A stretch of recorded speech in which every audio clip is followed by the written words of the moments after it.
The argument today, Lex, which I think is the more interesting argument, because there are very few people left today who don't believe that the Iranians were building the nuclear weapons capability that gave them the option to build nuclear weapons. I already said that. We can debate whether they had decided to, and I'm interested to hear Scott's opinion on this, but the recent intelligence that has come out that the Iranian nuclear weapons scientists have begun preliminary work on building a warhead. Came out from where?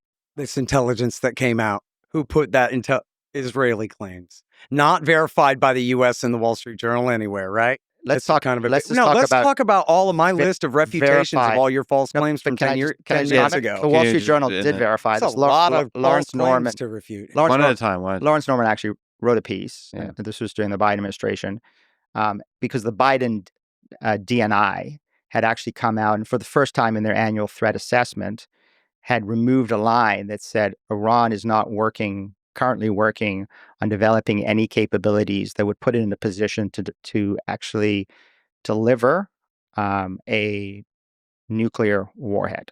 And what became the Lawrence Norman piece in the Wall Street Journal was that there actually was initial work done on metallurgy and on computer modeling. And so those actually were defined terms in Section T of the 2015 JCPOA, which defined weaponization in that section. And metallurgy and computer modeling were some of the initial steps. So the DNI was very concerned under Biden that these initial steps meant that either Khamenei had given the green light or nuclear weapons scientists, in order to get ahead of the boss so they could be in a position, if he decided to move forward on this, were in a position and their timelines were therefore expedited. So it's interesting. I mean, again, you've got the DNI under Biden, you've got the CIA director, John Ratcliffe, you've got Israeli intelligence, you've got the Wall Street Journal, and you've got the IAEA asking questions of Iran on its past weaponization activities.